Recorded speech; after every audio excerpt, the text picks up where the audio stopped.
Los quizzes que realicemos desde hoy hasta el 8 de septiembre van a contar, se van a promediar en el 10% del primer corte.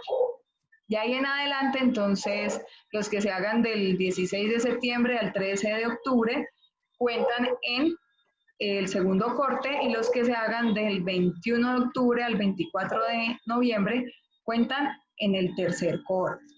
Los quizzes siempre van a ser individuales. Tenemos los parciales, son 3 parciales, el primero y el segundo cuentan cada uno como el 20%, acá están las fechas de cada uno de los parciales, igual yo les estaré avisando 1 o 2 semanas antes, les estaré recordando la fecha. Los parciales también los vamos a hacer de manera remota porque las teorías, pues, este semestre son remotas debido a, pues, a la emergencia sanitaria que tenemos. El tercer parcial vale el 24% de la nota del curso. ¿Por qué? Porque esta tercera unidad abarca más temas y son temas un poquito más complejos. Entonces, este tercer parcial tiene un valor más alto que los demás y lo vamos a realizar el 25 de noviembre, que es en la última clase. Así que este curso se acaba en la semana 16 y no, digamos que ya en la semana 17 y 18 ustedes ya han finalizado las actividades de este curso para que pues no se les cruce con las demás materias. Y vamos a tener una exposición. Las exposiciones van a haber, pueden ser una o varias exposiciones por clase y las vamos a ir haciendo a lo largo de todo el semestre. Entonces, desde el inicio del semestre vamos a asignar los grupos y los temas de exposición para que cada grupo esté pendiente cuando tiene que exponer. Entonces, habrán personas que expongan la próxima semana, otros dentro de 15 días, otros en un mes, otros al final de semestre, pero a todo el mundo la nota de exposición le va a contar en el tercer semestre. Yo les voy entregando su nota a medida que la saquen, pues a medida que hagan su exposición, yo les voy dando la nota que tienen, pero esa nota a todo el mundo, ya sea los que presenten dentro de 8 días o los que presenten en la semana 15, a todos les va a contar esa nota de exposición en su tercer cohorte, para que lo tengan en cuenta. Y esa exposición vale el 6% de la nota total del curso. Pero como les digo, ese 6% se va a computar hasta el final del semestre. Entonces, hablando de esas exposiciones, comienzan la semana que viene. Son 22 temas de exposiciones y actualmente hay matriculados 43 estudiantes. Entonces, necesitamos 23 grupos, que serían 22 parejas y una persona que trabaje sola. No puede haber un grupo de 3 porque serían 21, entonces se queda un tema sin expositor. Entonces, tienen que ser parejas y una persona que trabaje individual. La pareja o la persona que exponga la próxima semana sí me debe decir de una vez. ¿Por qué? Pues porque tiene nomás una semana para preparar. Los demás yo les voy a mandar un link para que llenen en un formulario, coloquen ustedes los grupos y el tema de exposición que quieren exponer. Si hay algún grupo que se repita, pues yo sorteo el tema que esté repetido y le coloco otro tema al otro grupo.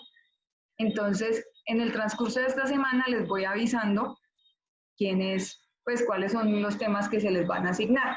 Pero entonces sí necesito en este momento que una parejita o una persona que quieran exponer en la próxima semana me avisen de una vez para asignar esta primera exposición.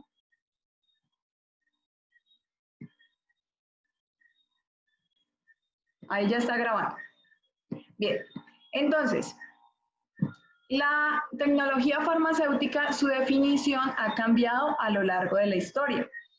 Si nos retomamos a las épocas más antiguas, no había una tecnología farmacéutica como tal, pero ya se hablaba, o la historia ya reporta personas que se dedicaban a hacer preparaciones que se las pudieran dar a los enfermos para que estos mejoraran. Pero entonces en las épocas más antiguas no se hablaba de una tecnología farmacéutica, sino que el hecho de poder preparar estas mezclas que ayudaban a los enfermos a mejorarse, eso se le atribuía más que todo a poderes sobrenaturales que tenía una persona, que podía ser un chamán, un curandero, bueno, eso dependía como de la cultura en general, pero siempre se ha visto que todas las culturas antiguas tenían alguna figura en la cual creían que ya sea por magia, religión, alguna fuerza sobrenatural, tenía la capacidad de preparar sustancias o mezclas que ayudaban a los enfermos a mejorarse. Ya a medida que las sociedades fueron avanzando y pues cada cultura o cada sociedad en particular lo fue haciendo a su manera, ya se va avanzando a algo un poco más estandarizado. Entonces, por ejemplo, en el siglo XVI, ya por lo menos en España, se habla de las bóticas. Entonces, las bóticas eran lugares donde trabajaba el boticario, que era la persona encargada, y esa persona conocía propiedades medicinales o curativas de diferentes plantas, de diferentes extractos, y esta persona se dedicaba a preparar mezclas con estos extractos que le ayudaran a las personas a curarse de algún padecimiento. Incluso ya en el siglo XVI se empieza a regular a las personas que hacen, después de que salen las bóticas, empieza a haber una regulación. Ya se dan cuenta que no cualquiera puede hacer estas preparaciones, sino que los boticarios debían contar con un certificado que avalara que ellos tenían la capacidad de dirigir una bótica y de hacer estas preparaciones. Ya para esta época, incluso en España, se reportaba que habían extractos de plantas que solo se daban en América que podían utilizar para curar padecimientos que estaban sufriendo las personas en este entonces. Entonces se hizo un tratado donde los boticarios y todas las personas, no solo ellos, sino todas las personas que ejercieran alguna actividad en salud tenían que certificarse. Entonces ahí ya hay un poco más de orden. ¿Por qué? Porque al menos el boticario debía sustentar cómo hacía sus preparaciones y sustentar por qué lo estaba haciendo. Debía también mostrar de cierta manera resultados. Decir, bueno, yo puedo decir que esta planta sirve para esto y aquello porque tantas personas se han curado. Entonces ahí ya empieza a haber un poco más de disciplina en esta temática, pero más que una ciencia se consideraba un arte. Se pensaba que el boticario tenía como un talento especial con el que nacía y que a medida que iba estudiando y practicando lo potenciaba, pero entonces se creía que ya era un arte el poder hacer las preparaciones que ayudaban a los enfermos a curar sus padecimientos. También entonces ahí va avanzando un poco más el término y se empiezan a dar cuenta que estas preparaciones no solamente ayudaban a las personas a curar un padecimiento, sino que empiezan a crear nuevas estrategias y nuevas mezclas que ayuden a diagnosticar ciertas enfermedades. Y todo eso pues va surgiendo a través de la historia. Entonces, a medida que estas personas que trabajaban como boticarios empezaban como alimentar su conocimiento con el de otras personas de otras regiones y empezaban a estandarizar un poco más sus preparaciones, se dan cuenta que se necesita algo aún más específico o aún más estricto para controlar eso. Entonces, a medida que pasa el tiempo, ya la preparación de estas sustancias o de estas mezclas medicinales pasa de ser un arte a ser una ciencia. Entonces ya se empieza a exigir métodos estadísticos, se empiezan a exigir estudios muy robustos para poder decir que una mezcla es un medicamento.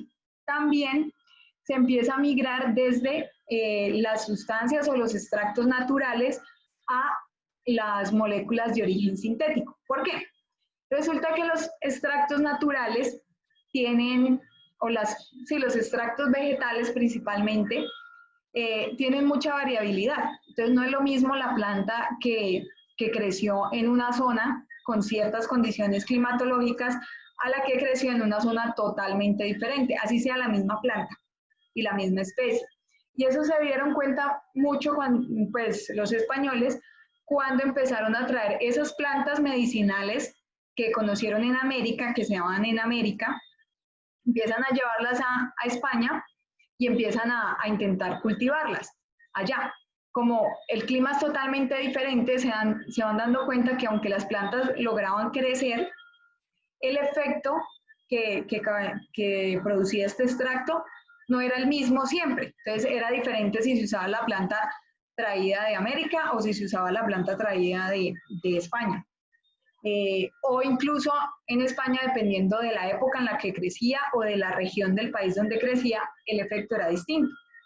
Entonces ahí ya se empiezan a estudiar cuáles eran las moléculas específicas de estos extractos que causaban el efecto farmacológico. Entonces ahí ya se empiezan a identificar moléculas como tal, ya no es un extracto que es una mezcla de muchas cosas, sino que se identifican moléculas efectivas que son las que hacen la actividad farmacológica, que a eso es lo que le llamamos hoy en día principios activos o fármacos.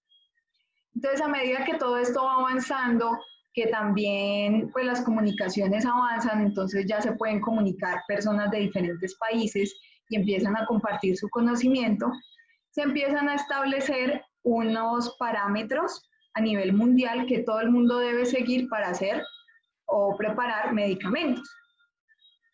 Entonces resulta que en 1995 en Colombia ya se reglamenta el decreto que obliga a todas las plantas farmacéuticas o a todas las fábricas que quieren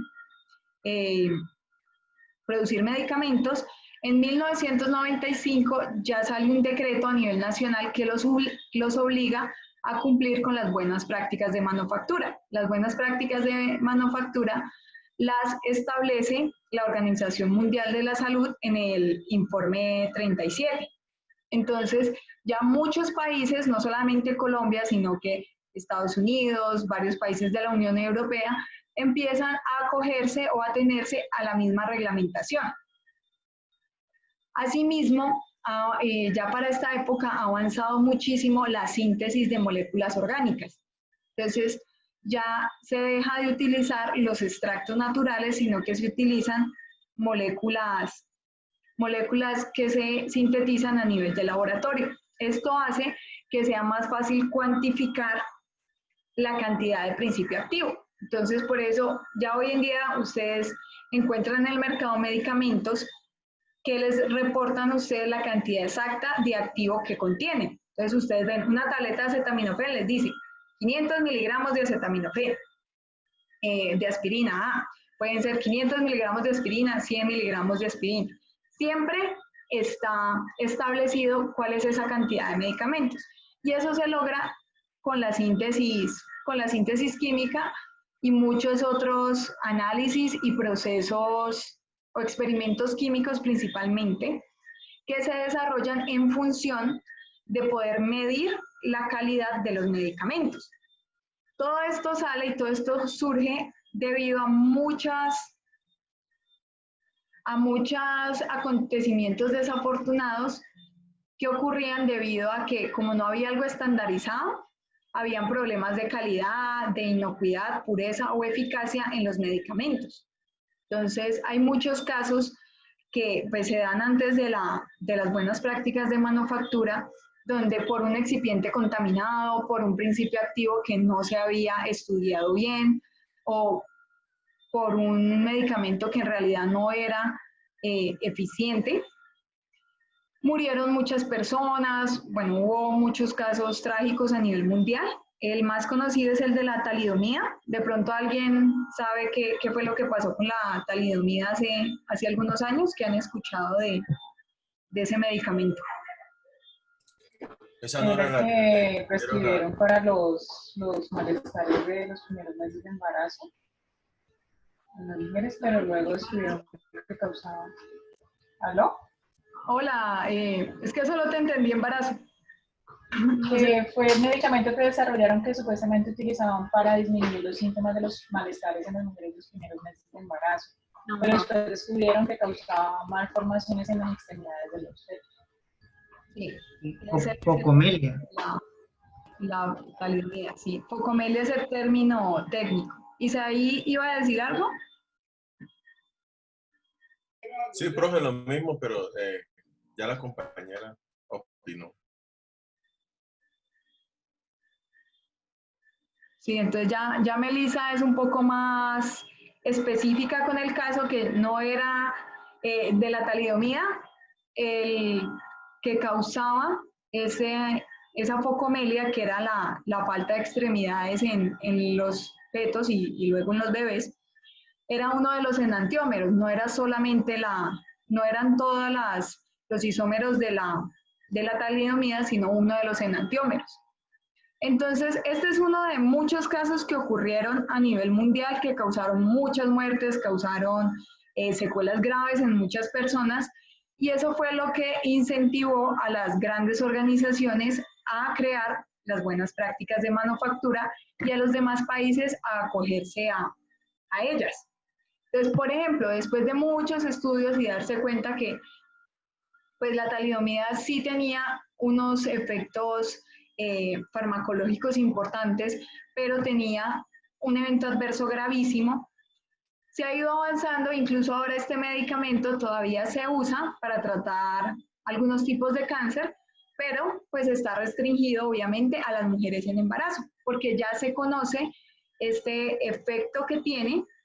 Entonces se trabaja para mejorar su seguridad, también se trabaja para disminuir, eh, para cuantificar y disminuir la cantidad del enantiómero que causa las malformaciones. Aún así, no lo deben usar mujeres en embarazo, pero esto disminuye el riesgo y solo se utiliza ya para casos particulares de pacientes oncológicos, más no se da tan libremente a todas las mujeres en embarazo para un síntoma tan común como es las náuseas que causa el embarazo.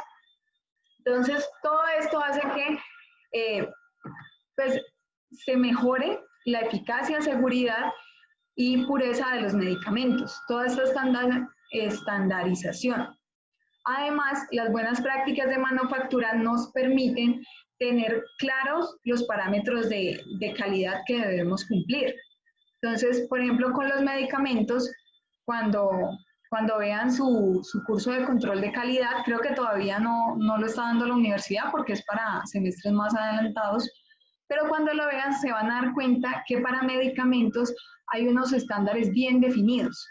Entonces, la valoración a usted le debe dar entre 95%, 105%. La disolución le debe dar entre tal rango y tal rango. Está muy bien definido todo eso. ¿Para qué? Para asegurar que los medicamentos sí sean seguros y sean eficaces. Entonces, a lo largo de toda esta historia y a lo largo de todo este tiempo que la tecnología farmacéutica tuvo tantos cambios, lo que siempre se mantuvo en común en todo este trayecto es que el objetivo era obtener preparados farmacéuticos eficaces, seguros y costo efectivos. Esto es supremamente importante, sobre todo en la actualidad. ¿Por qué? Porque los medicamentos los producen empresas farmacéuticas. Todas las empresas farmacéuticas son con ánimo de lucro, muchísimo ánimo de lucro. Entonces, siempre se debe buscar que los medicamentos que se están preparando sean costo eficientes y que den una buena rentabilidad a la empresa. Eso sí, sin sacrificar la calidad de ellos, que la calidad tiene en cuenta la eficacia y la seguridad. Estas dos cosas nunca pueden estar pues, por debajo o con una prioridad menor al costo del medicamento. Pero sí o sí, y la realidad del mundo es esa, el medicamento debe ser costo efectivo, debe ser económicamente rentable, porque si no lo es, lo más probable es que ya no lo vayan a producir o limiten mucho su producción al punto de que el costo para el usuario final o para el sistema de salud que lo tiene que cubrir va a ser exageradamente alto. ¿Qué es lo que pasa hoy en día con los llamados medicamentos huérfanos? Ustedes saben cuáles son los medicamentos huérfanos. ¿Qué es un medicamento huérfano?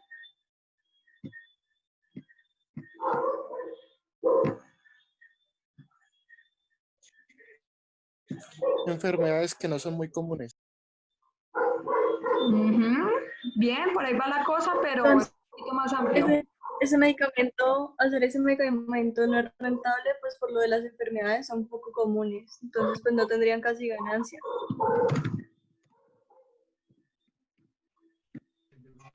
Podría ser también que fuera demasiado específico o sea, para el problema y pues por eso no tendría tanta salida. Más o menos. Bien, son Profe, una pregunta. ¿Eso no es principalmente para las enfermedades huérfanas, los medicamentos que utilizan para las enfermedades huérfanas, que no se ha especificado por qué se da? no necesariamente, pero sí, medicamento huérfano son Profe, medicamentos para enfermedades huérfanas. Dime, Isaí. ¿qué fue lo que se preguntó? Que no, se me cortó y apenas volví. Estoy preguntando si conocen qué es un medicamento huérfano. ¿A qué se le llama medicamento huérfano? Pues yo he escuchado que se recetan para enfermedades que son como muy crónicas, ¿no? Que son, o sea, ya terminales. Creo más o menos así. Puede ser. Entonces, digamos, la definición de medicamento huérfano es un medicamento que su producción en masa no es económicamente rentable. Entonces, a esos medicamentos que solamente sirven para tratar enfermedades huérfanas, se les conoce como medicamentos huérfanos.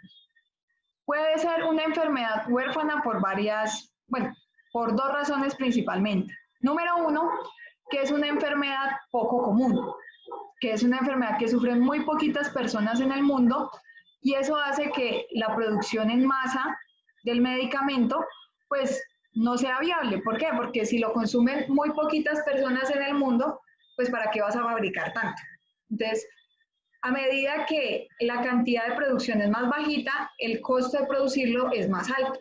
Adicionalmente, la distribución, porque una de las características de las enfermedades huérfanas es que son muy raras y a veces no están concentrados en un solo país. Entonces, pues es muy difícil producir cantidades que sean económicamente, no tanto producirlas, sino venderlas. Entonces eso hace que si no se venden bien, pues no son rentables. Esa es una opción. O la otra opción es que las personas que sufren esta enfermedad son personas que habitan partes del mundo que son muy pobres. Por ejemplo, la malaria. La malaria es muy común en el trópico y en África. Entonces, lo sufren en realidad varias personas, tienen una morbilidad grande, pero si se fijan, son personas de muy escasos recursos económicos, porque, por ejemplo, acá en Colombia estamos en el trópico, pero ¿en qué zonas de Colombia se da la malaria?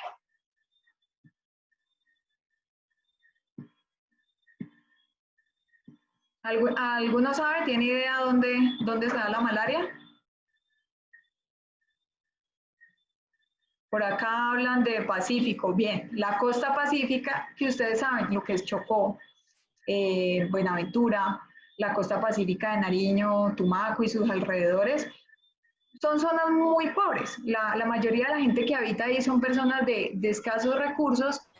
No a todos les da la enfermedad, pero entonces las personas que sufren esta enfermedad en general son personas muy pobres, entonces no tienen el recurso, ni ellos ni sus países, no tienen el recurso económico de comprar medicamentos costosos. Lo mismo pasa en el África, es otra región del mundo donde es muy común la malaria. También son regiones muy pobres que ni las personas ni los gobiernos tienen dinero suficiente para invertir en medicamentos contra la malaria, entonces a los laboratorios simplemente no les interesa. Suena feo, pero es la realidad. Eso es una enfermedad huérfana. Entonces, para las enfermedades que son más comunes y que son más del día a día, no necesariamente las que son específicas, porque si nos fijamos, la insulina es un medicamento muy específico. La insulina trata la diabetes mellitus tipo 1 y algunos casos de la tipo 2. Pues, por lo menos yo no conozco ninguna otro diagnóstico que utilice la insulina. Pero es una enfermedad, primero, muy frecuente, muchas personas la sufren, y segundo, da tanto en países de alto nivel económico como de bajo nivel económico, como nivel económico medio. Entonces hay muchas personas con buena capacidad de pago que pueden comprar insulina, a pesar de que es muy específico. Entonces, es rentable. Y los laboratorios producen la insulina en grandes cantidades. Entonces, esa es la diferencia principal entre enfermedades huérfanas y las que no lo son. Entonces, igual todos los medicamentos que actualmente se producen en masa, siempre se debe buscar la mejor relación costo-efectividad.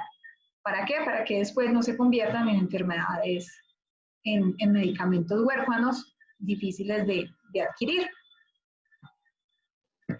Profesor, una pregunta. Dime.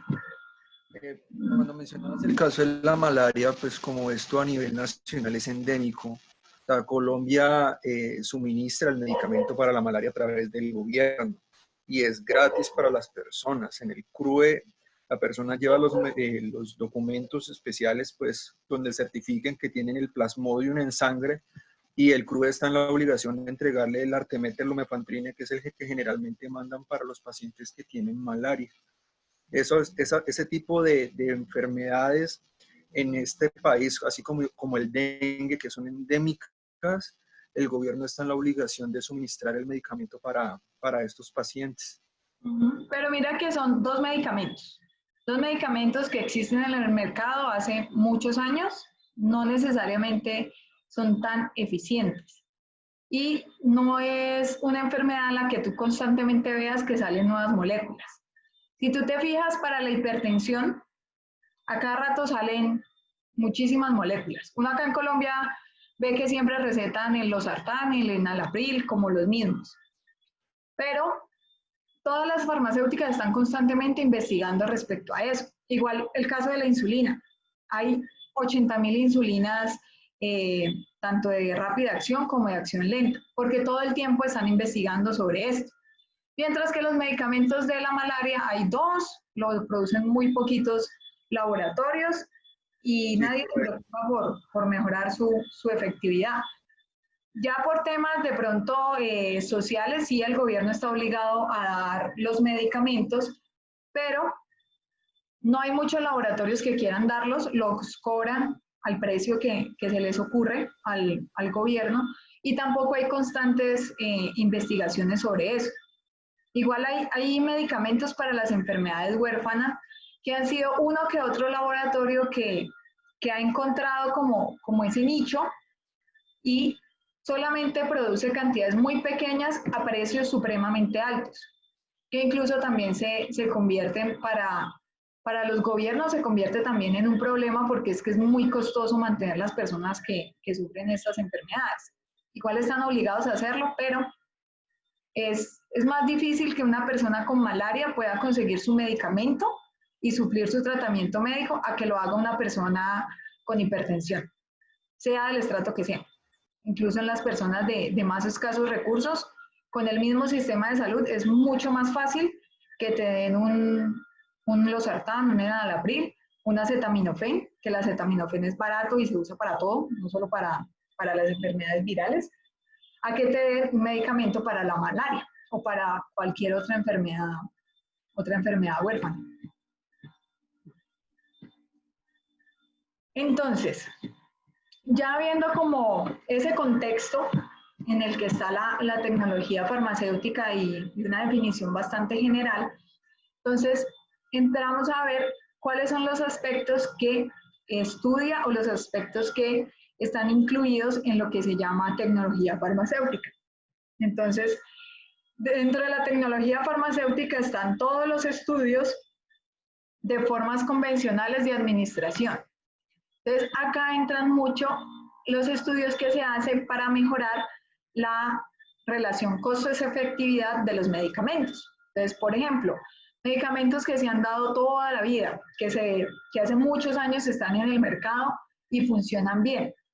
Las empresas tienen en muchas ocasiones departamentos, personas que trabajan dedicados a mirar cómo pueden optimizar el proceso productivo, cómo pueden optimizar la formulación, cómo pueden optimizar la cadena de suministro, la distribución del medicamento para disminuir sus costos sin pues afectar la efectividad del medicamento. Esto es algo que está incluido. Entonces, las formas farmacéuticas convencionales que ya llevan mucho tiempo en el mercado también constantemente están siendo sometidas a diferentes estudios para mejorar su costo-efectividad, o también puede ser para encontrar algún nuevo valor agregado que se le pueda dar al medicamento. Eso hace parte de lo que estudia la tecnología farmacéutica.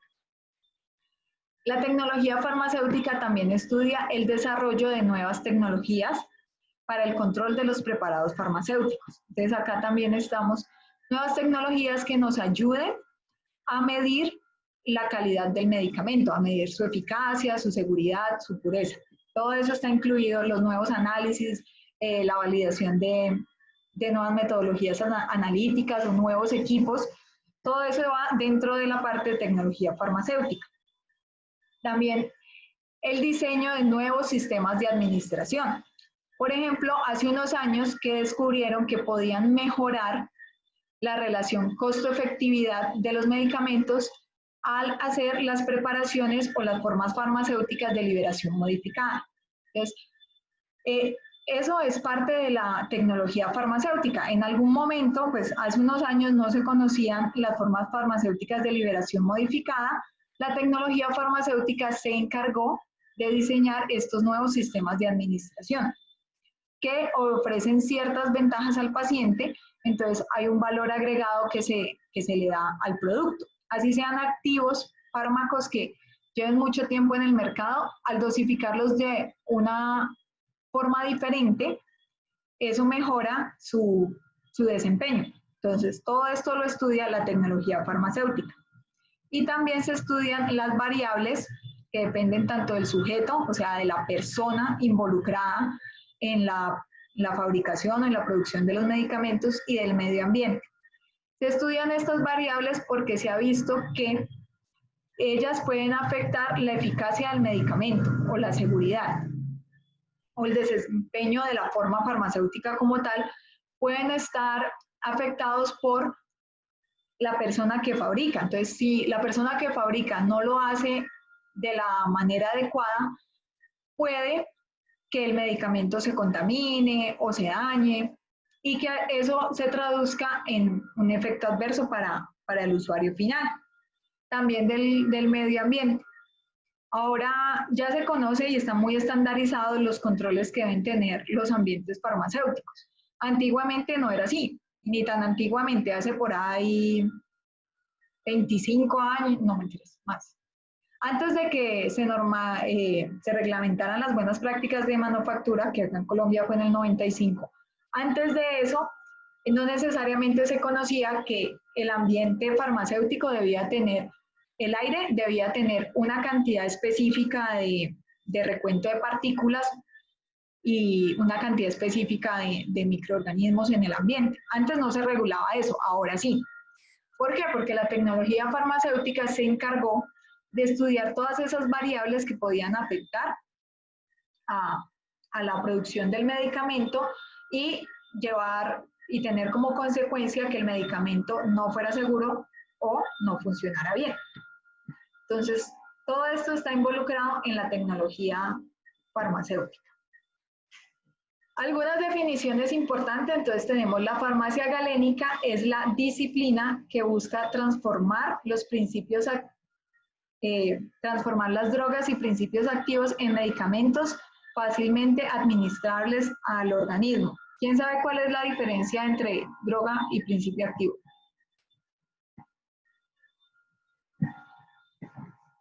El principio activo es la molécula. que tienen la actividad farmacológica. Eso, bien. ¿Y las drogas? La droga ya lo que llamamos el ibuprofeno.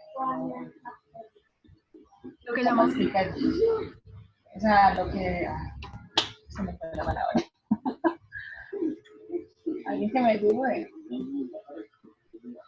A ver, por aquí hay alguien en el chat hablando. Vamos a ver si van a ayudar. Andrés, la diferencia entre principio activo y droga.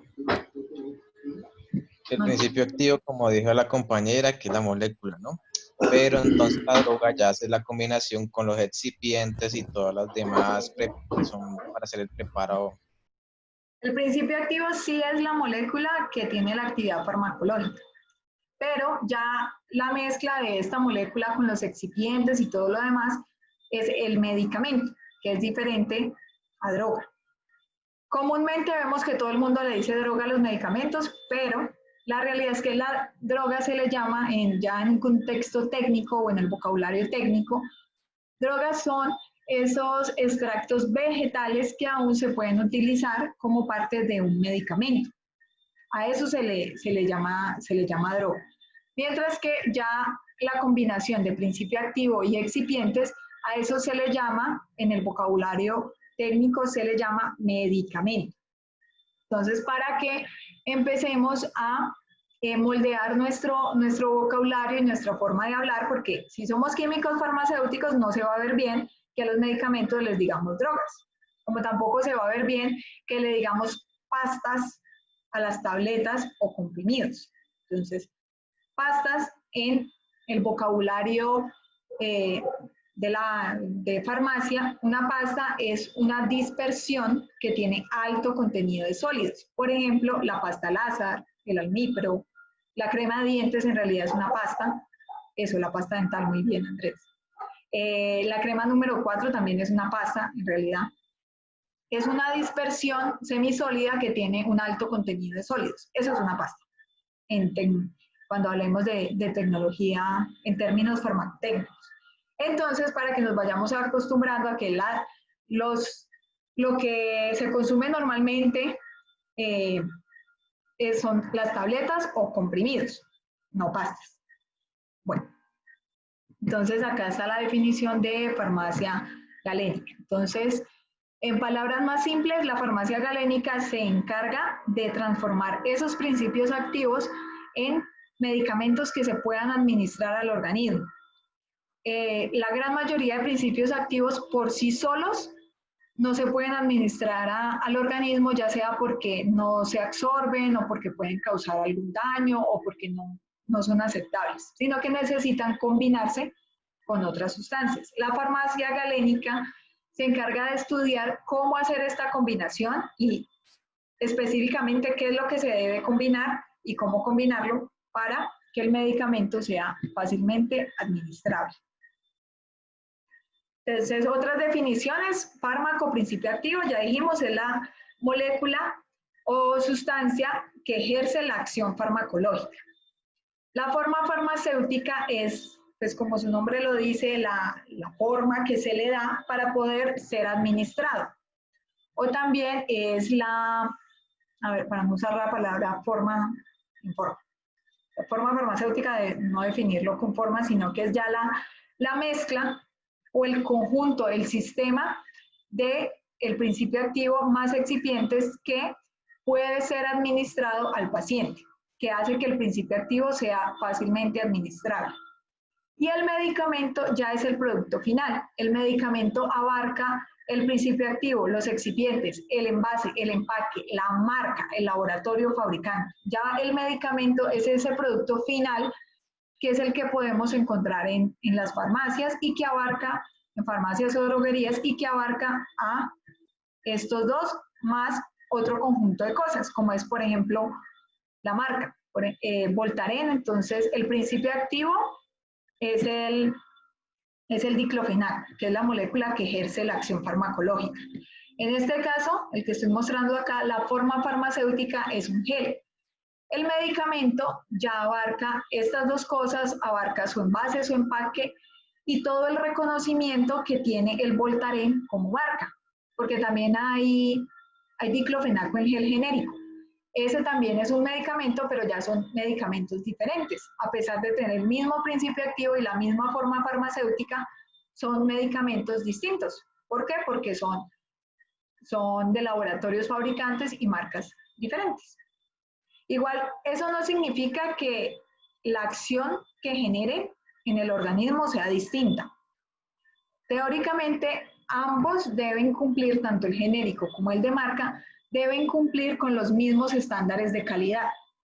O sea que tanto el Voltaren gel, que cuesta un montón de plata, como el diclofenaco gel de Genfar o de la Santé o cualquier marca genérica que es muchísimo más barato, ambos deben tener los mismos estudios y deben cumplir con las mismas especificaciones de calidad para ser avalados y poder ser comercializados como medicamentos.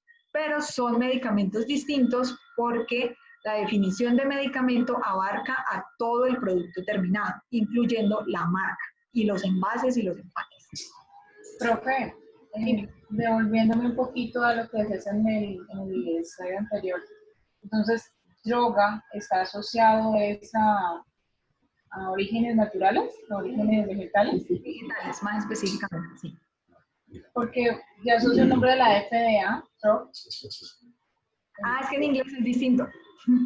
En inglés el medicamento es drug product o drug. En inglés sí es mismo, pero en español no. Gracias. Buen aporte ahí. No es lo mismo y me imagino que si lo van a traducir en, no sé, al japonés, al italiano, a cualquier otra cosa, puede haber también diferencias de ese estilo. ¿Y en Europa está mal decir drug? Si lo dices en inglés, no. Porque el temor es que lo confundan con drogas ilegales. Que esa es otra definición coloquial que hay para la palabra droga. Entonces se entiende, es como las sustancias psicoactivas prohibidas.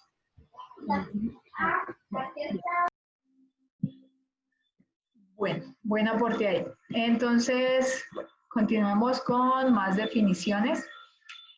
Para ser más específicos con la definición de medicamento, el INVIMA tiene una definición bastante larga para medicamento. Dice, los medicamentos son los preparados farmacéuticos obtenidos a partir de principios activos, sustancia que cumple la función farmacológica, con o sin sustancias auxiliares, sustancias inactivas que cumplen alguna función no farmacológica. Estas sustancias auxiliares, que son las que van junto al principio activo, pero no ejercen acción farmacéutica, ¿qué otro nombre tienen? Además de sustancia auxiliar, ¿de qué otra forma se les llama? Excipientes. Excipientes, muy bien. Las sustancias auxiliares son los excipientes, pues son lo mismo. Son sustancias que no ejercen un efecto farmacológico. Se escribe así, con XC. Bien. Entonces continuamos leyendo la definición del INVIMA de medicamentos. Entonces, con o sin sustancias auxiliares, sustancias inactivas que cumplen función no farmacológica, presentados en una forma farmacéutica. Por ejemplo, cápsula, tableta, solución inyectable, etc. Que se utilizan para la prevención, alivio, diagnóstico, tratamiento, curación o rehabilitación de la enfermedad. Entonces aquí podemos ver, un medicamento no es solo lo que cura la enfermedad, que era la definición que se le dio pues a lo largo de la historia. En un principio se pensaba que el medicamento era solamente para curar una enfermedad, o sea que medicamentos solo tomaban los enfermos. Ahora se ve que también ayuda a diagnosticar. Entonces, alguna sustancia que tú consumas para hacer un estudio y luego saber si tienes o no una enfermedad, eso también se considera un medicamento. Como tratamiento, enfermedades que no tienen cura, pero hacemos un tratamiento ya sea para tratar los síntomas o para mejorar la calidad de vida del paciente o para hacer más lento el avance de la enfermedad, todo eso también es un medicamento. curación, rehabilitación o alivio no de enfermedades, sino de padecimientos puntuales. Por ejemplo, a mí me dolió la cabeza, no necesariamente estoy enferma, me puedo doler por estrés, por una situación puntual, me tomo un medicamento, un acetaminofén, un Dolex, el que más me gusta. Todo eso abarca el medicamento y el INVIMA especifica los envases, rótulos, etiquetas y empaques hacen parte integral del medicamento, por cuanto estos garantizan su calidad, estabilidad y uso adecuado. Continúa. Entonces, el INVIMA también incluye la definición de medicamento biológico, que es: los medicamentos biológicos son derivados de organismos o células vivas o sus partes. Se pueden obtener de fuentes tales como tejidos o células, componentes de la sangre humana o animal, como antitoxinas y otro tipo de anticuerpos, citoquinas, factores de crecimiento, hormonas, factores de coagulación, virus, microorganismos y productos derivados de ellos, como las toxinas. Estos productos son obtenidos con métodos que comprenden, pero no se limitan, a cultivo de células de origen humano o animal, cultivo y propagación de microorganismos y virus, con procesamiento a partir de tejidos o fluidos biológicos humanos o animales, transgénesis, técnicas de ácido desoxirribonucleico recombinante y técnicas de híbrido. Los medicamentos que resultan de estos tres últimos métodos se denominan biotecnológicos, ¿no? Entonces, ahí podemos ver principalmente la diferencia entre el subgrupo de los medicamentos, síntesis química, y los medicamentos biológicos. Todo eso Profe, la definición en el slide anterior de efecto o acción farmacológica es como de lo más complicado, porque he encontrado que algunas cosas que en otros países son dispositivos médicos, aquí el INVIMA lo considera medicamentos. Sí, eso pasa. O acá hay cosas que son medicamentos y en otros países también existen. Lo que pasa es que sí son medicamentos y acá no. Sí, lo que pasa es que, por ejemplo, existen excipientes que en algunas circunstancias o en algunas mezclas son excipientes, o sea, cumplen una función no farmacológica. Y bajo circunstancias totalmente distintas o en una mezcla totalmente diferente, son principios activos. Por ejemplo, están todo lo que se usa para hacer lubricantes, ya sea lubricantes oculares o lubricantes para cualquier otra parte del cuerpo. Para este tipo de cosas se utiliza mucho sustancias como la carboximetilcelulosa, la glicerina, el propilenglicol, el alcohol polivinílico. Entonces, estas son sustancias que, como tal, no hacen un efecto farmacológico, o sea, en el cuerpo no desencadenan, digamos, una reacción metabólica o no desencadenan reacciones químicas en el cuerpo, pero sí hacen alguna acción, como por ejemplo lubricar. Entonces, eso se considera, bajo algunos términos, se puede considerar como medicamento. Por ejemplo, incluso aquí en Colombia como tal, hay unos lubricantes vaginales que son de uso recreativo, que no son ni medicamento, ni dispositivo médico, ni cosmético. No sé cómo se regulan, no lo conozco porque su uso es recreativo. ¿Callé? Existen otros lubricantes vaginales que ya se venden como medicamentos, así el efecto de lubricación lo hagan las mismas sustancias, pero ya se venden como medicamentos específicamente a mujeres que sufran de resequedad vaginal por temas hormonales, por infecciones, por la razón que sea.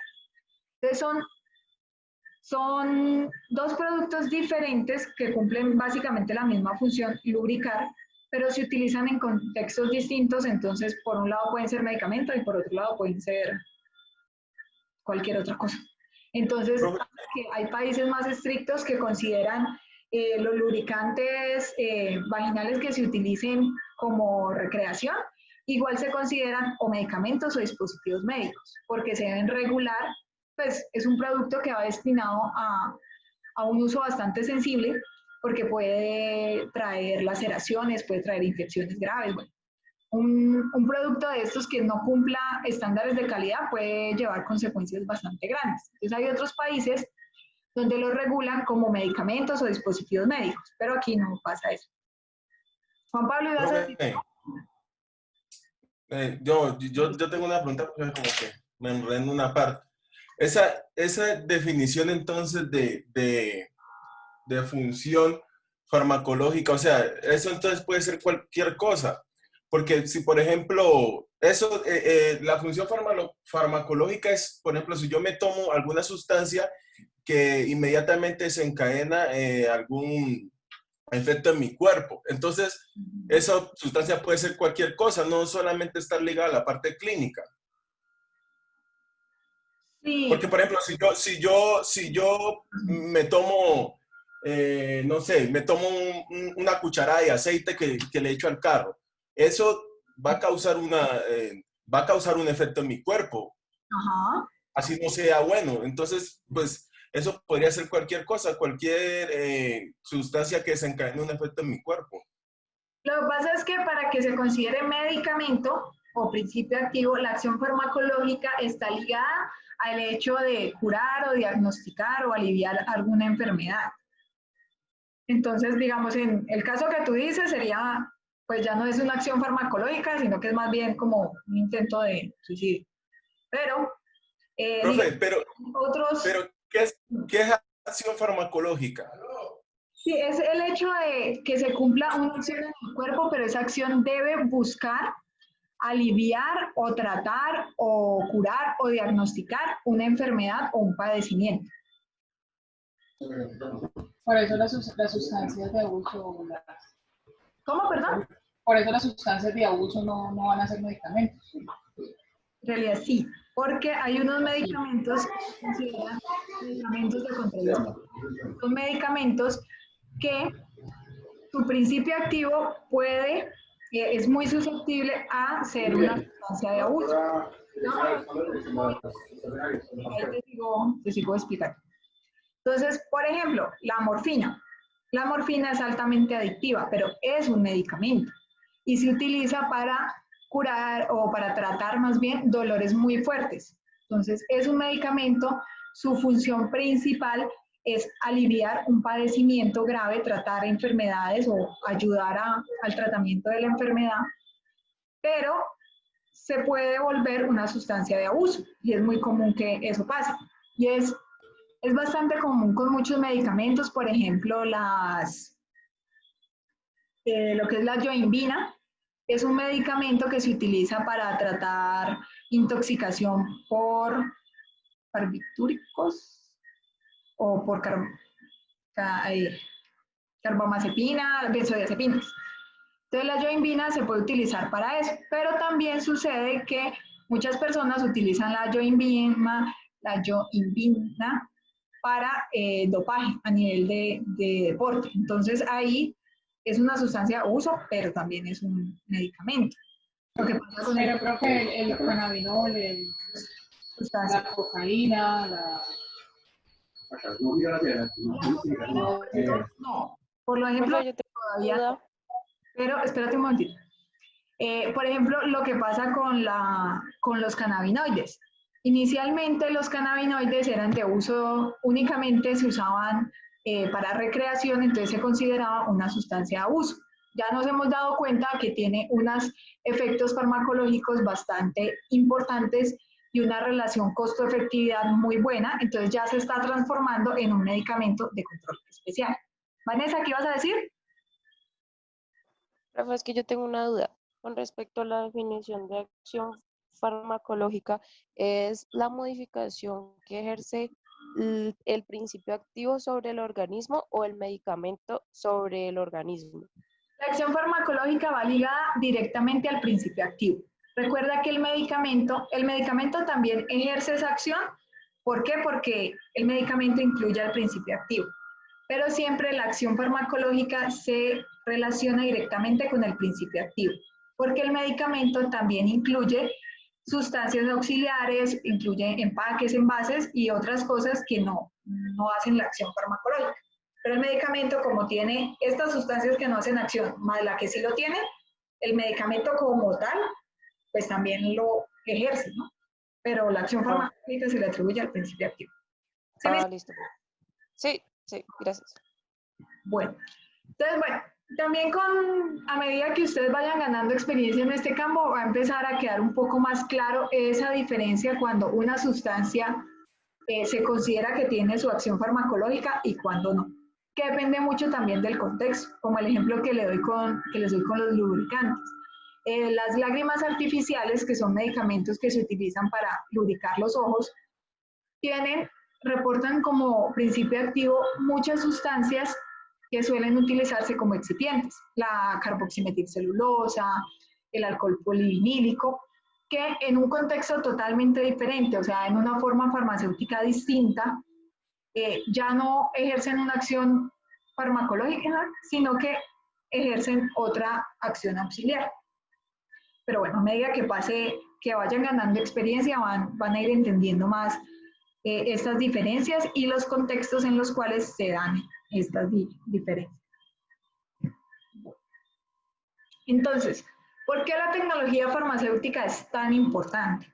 Y si ustedes de pronto conocen un poco de la industria farmacéutica, se darán cuenta que la industria farmacéutica siempre tiene algún área o un departamento que se encarga de tecnología farmacéutica. ¿Por qué? Porque resulta que esto ayuda a aumentar la rentabilidad de la producción y venta de medicamentos. Entonces, por ejemplo, desarrollar un nuevo medicamento, pharmaceutical drug, está en inglés, entonces aquí, drug es medicamento. Hoy en día, o bueno, en el 2014, que fue donde hicieron el año en el que hicieron este estudio, crear un medicamento nuevo desde descubrir el principio activo, desde descubrir esa molécula que ejerce la acción farmacológica, transformarla en en un medicamento que sea fácilmente administrable al paciente. Todo este proceso tiene unos costos que suelen exceder los 2.5 billones de dólares americanos, no son pesitos colombianos, son dólares. Es una cantidad bastante grande de dinero, incluso para la industria farmacéutica, que es una industria millonaria, eso es un costo bastante alto. Que además, debido a que cada vez la regulación se está volviendo más estricta, ese costo ha tendido a aumentar mucho en los últimos 10 años. Bueno, 10 años desde el 2014. ¿Sí? Del 2004 al 2014, prácticamente se duplicó ese precio, ese costo que tiene el desarrollo de nuevos medicamentos. Entonces, como la industria farmacéutica siempre es con ánimo de lucro, mucho ánimo de lucro, busca estrategias que hacen que este precio, como es tan elevado, necesitan estrategias para que los ingresos que reciban después de eso sean suficientes para cubrir esta inversión, cubrir estos costos y adicionalmente generar ganancias. Entonces, entre las estrategias que hay, bueno, acá está el dato un poco más detallado que dice que de esos, de ese precio está aproximadamente, o el costo total del desarrollo de un nuevo medicamento, el que abarca desde el principio activo nuevo, la nueva molécula que ejerce una acción, hasta el medicamento final. Eso está alrededor de los 2.9 billones de dólares.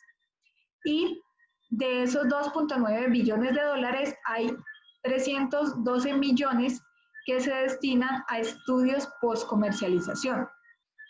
Los estudios post-comercialización incluyen nuevas indicaciones. Que esta misma molécula no sirve solo para la enfermedad A, sino que también sirve para la enfermedad B. Por ejemplo, lo que ocurrió hace algunos años con la aspirina. La aspirina inicialmente era únicamente para tratar dolores, solo para el dolor. Con el paso de los tiempos se dan cuenta que uno de sus efectos adversos más común es que la aspirina evita la agregación, inhibe la agregación plaquetaria. Es decir, las plaquetas no se agregan entre ellas, entonces la sangre se va volviendo más fluida. en términos coloquiales, como más aguada. Eso es un efecto adverso de la aspirina que se conoció hace mucho tiempo. Entonces resulta que las personas que trabajan en este medio de forma muy acertada se dan cuenta, bueno, este efecto adverso lo podemos aprovechar en algún contexto diferente. Entonces se dan cuenta que las personas que han sufrido ataques al corazón, ataques cardiovasculares o accidentes cardiovasculares, disminuyen el riesgo de volverlos a presentar cuando su sangre está más líquida, o sea, más aguadita. Entonces se dan cuenta, la agregación plaquetaria, que inicialmente era un efecto adverso de la aspirina, la podemos utilizar en otro contexto como una nueva indicación. Entonces ahí sale la famosa cardioaspirina, que es una aspirina chiquitica con una dosificación mucho menor, pero en su momento eso le significó un nuevo ingreso al laboratorio que tuvo la patente inicialmente. ¿Por qué? Porque ahora va a tener nuevos ingresos y con la misma molécula va a generar un medicamento diferente que va a servir para otras cosas y que le va a generar, incluso lo puede vender a precios diferentes por el hecho de que la indicación, digamos que es una enfermedad un poco más complicada. Entonces, los precios incluso varían. Profe, ¿y el retorno de la inversión cuál puede ser? Qué pena. El tiempo en el que se recupera la inversión. Pues mira que las patentes por lo general se dan para 10 años. Entonces se estima, y la razón por la que las patentes tienen esta durabilidad es porque se estima que después de 10 años ya el laboratorio ha recuperado su inversión y ha generado ganancias suficientes. Ese es el estimado. Pues no sabría decirte si ese es el dato exacto, pero ese es el estimado que se coloca con el tema de las patentes. Hay una compañerita preguntando algo ahí. Ese es el tiempo en que se estima en que ya recuperaron los costos de inversión y generaron buenas ganancias. Profe, una pregunta. Dime. Entonces, eso sería como el caso con el sildenafil, que por ejemplo él en un principio, o sea, generalmente se usa para la hipertensión pulmonar, pero pues su evento adverso es causar erección en el hombre.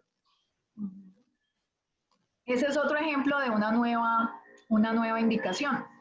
Entonces, bueno, en ese caso, digamos que el caso del sildenafil o el Viagra, que es la marca comercial más conocida, eso fue por casualidad.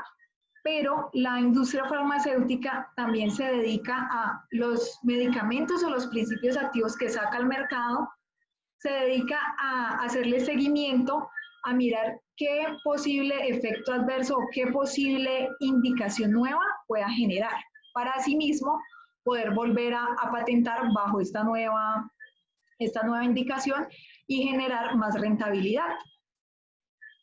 Ese es otro ejemplo de una nueva indicación. Otro ejemplo de los estudios post-comercialización son las nuevas formulaciones. Entonces, los medicamentos que ya salen al mercado se van estudiando para buscar qué cambios se le puede hacer a la formulación para mejorar su eficacia o disminuir sus costos. O también, cuando hay una nueva indicación, qué nueva formulación hace que esa indicación se cumpla.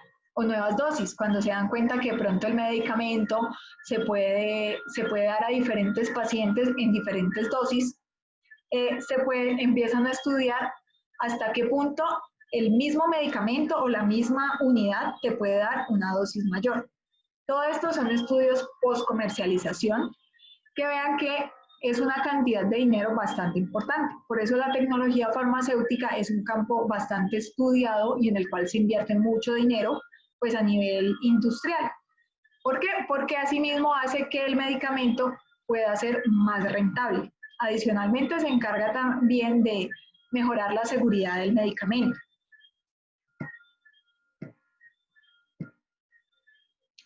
Bueno. ¿Qué consideraciones debemos tener ya del principio activo como tal en el momento de diseñar la forma farmacéutica que va a llevar o a transportar a dicho medicamento? Me llamó mucho de la noche. Bueno, hay que acelerar un poquito. Entonces, el principal objetivo de la tecnología farmacéutica es alcanzar una respuesta terapéutica predecible. Es decir, que yo sé que si el paciente A, B, C, D, los pacientes fulano, mengano, perencejano, todo el mundo que se tome ese medicamento va a obtener la misma respuesta terapéutica. Debe ser predecible. No debe ser que el paciente se lo tomó y no sabemos, o sea, y hay una incertidumbre gigante respecto a si le va a servir o no. Entonces, esta respuesta terapéutica predecible debe ser apta para la producción a gran escala con resultados de calidad reproducibles. Cuando hablan de resultados de calidad reproducibles es que cada vez que yo fabrique ese medicamento, se pueda cumplir con los mismos parámetros de calidad. No es que una vez lo fabriqué y me dio bien, a la siguiente vez lo fabriqué y ya no me dio tan bien. Por ejemplo, un jarabe. La primera vez que lo fabrico está rojo y brillante y la segunda vez que lo fabrico, ahorita ya no es rojo y brillante, sino rojo opaco. No, eso no debe ser así. Siempre se debe trabajar en obtener resultados reproducibles, que siempre que yo haga el proceso bajo las mismas condiciones, el resultado final sea el mismo, o muy, muy, muy similar. Los factores de la formulación pueden afectar significativamente el desempeño terapéutico de un fármaco, por lo que es necesario seleccionar cuidadosamente la forma química, los excipientes apropiados, el proceso de fabricación, la vía de administración y la forma farmacéutica. ¿Por qué? Porque los excipientes o todas esas sustancias que acompañan al principio activo, a pesar de que no hacen una acción farmacológica, sí hacen o cumplen funciones que son importantes para que el medicamento cumpla su función. Por ejemplo, ¿alguien sabe por qué el omeprazol siempre viene con, pues en cápsulas, y dentro de las cápsulas hay unos pellets recubiertos? ¿Alguien sabe por qué siempre debe ser así? Debe tener cierto recubrimiento cuando se da por vía oral. Para que el ácido clorhídrico no dañe el principio activo, ¿no es? Sí, exactamente por eso. El omeprazol cura la gastritis, pero él no resiste los pHs ácidos. Entonces, cuando se administra por vía oral, debe tener algo que lo proteja del pH del estómago, del pH ácido del estómago. Entonces, se utilizan recubrimientos entéricos, que son recubrimientos que lo protegen de este pH. Entonces, ahí es un excipiente, es parte de su formulación que es vital para que el omeprazol cumpla su función. ¿Por qué? Si el omeprazol no tiene este recubrimiento, pues cuando llegue al estómago se va a dañar, entonces él se absorbe luego en el duodeno, o sea, estómago, luego sigue el duodeno, que es donde se absorbe. Entonces, si se daña en el estómago, cuando llegue el duodeno ya no hay omeprazol, entonces ya no hace efecto. Ese es un ejemplo de por qué los excipientes, la forma de fabricación, la forma de administración, la forma farmacéutica, son tan importantes en el desarrollo del medicamento. También, ¿por qué la insulina no se puede dar por vía oral? Porque siempre debe ser inyectable.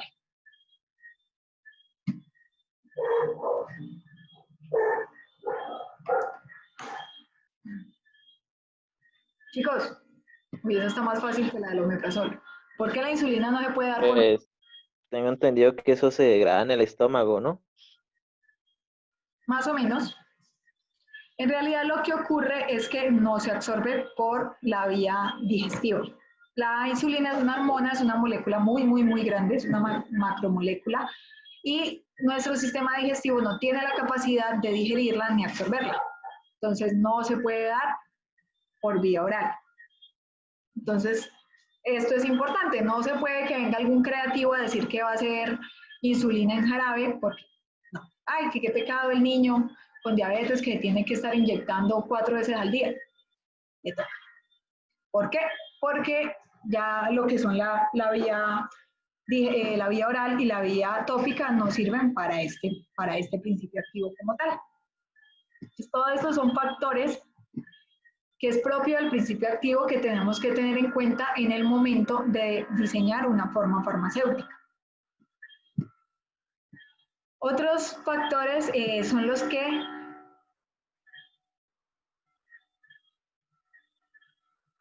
Otros factores que están asociados al principio activo que debemos tener en cuenta cuando diseñamos una forma farmacéutica son las consideraciones biofarmacéuticas, que es, por ejemplo, la absorción del medicamento.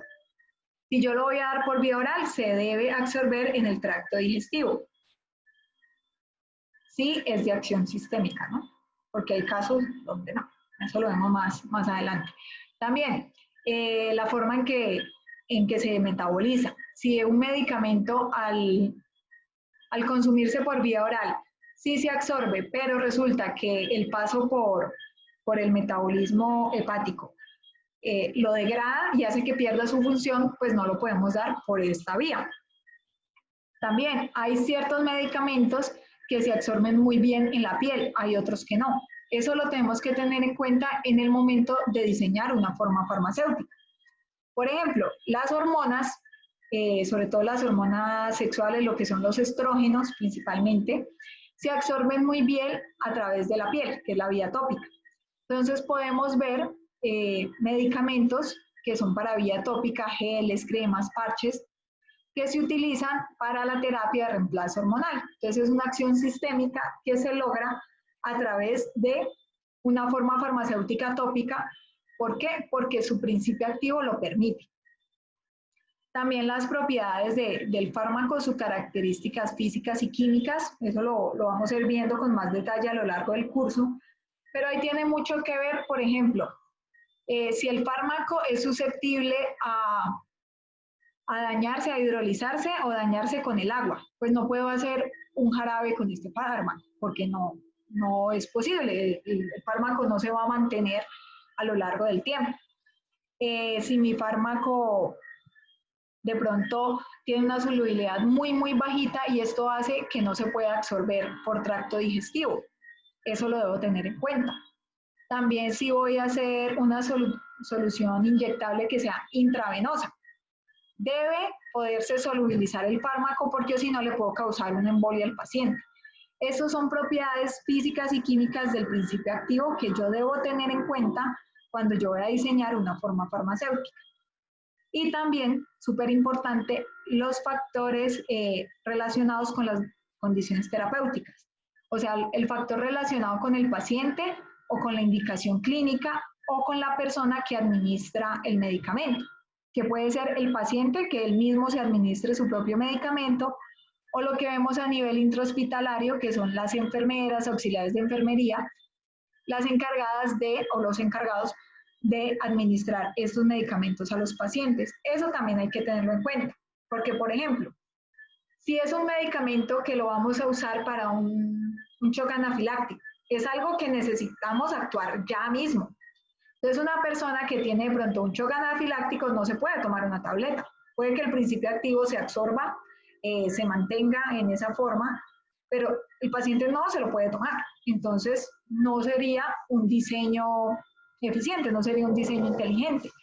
También todo lo que son antibióticos que se utilizan a nivel intrahospitalario, por lo general gusta más la vía inyectable. ¿Por qué? Porque si el paciente está dormido, está inconsciente, está en un coma ya sea inducido o un coma normal, pues ¿cómo le vamos a dar una tableta?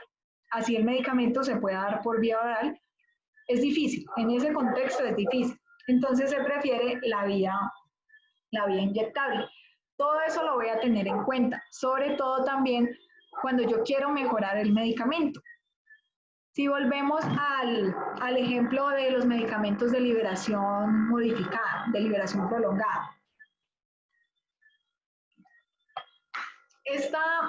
Estas formas farmacéuticas de liberación prolongada se usan más que todo en enfermedades crónicas. Las enfermedades crónicas son esas enfermedades que ya el paciente, desde que la adquiere, la va a tener por el resto de su vida. Es una enfermedad que nunca lo va a abandonar, entonces él durante toda su vida tiene que llevar su tratamiento médico. Entonces, si es un medicamento que el paciente se tiene que tomar todos los días de su vida, 4 veces al día, pues si es algo que tienes que hacer 4 veces al día, es más probable que se te olvide a que si lo tienes que hacer una sola vez. Entonces, esa es una consideración terapéutica que podemos tener en cuenta. El paciente, pues, para él es más fácil, es más cómodo, más agradable tomarse una sola tableta en el día que tomarse 4. Entonces, hacemos un desarrollo que tenga como objetivo cumplir o suplir esa necesidad que da la indicación terapéutica como tal.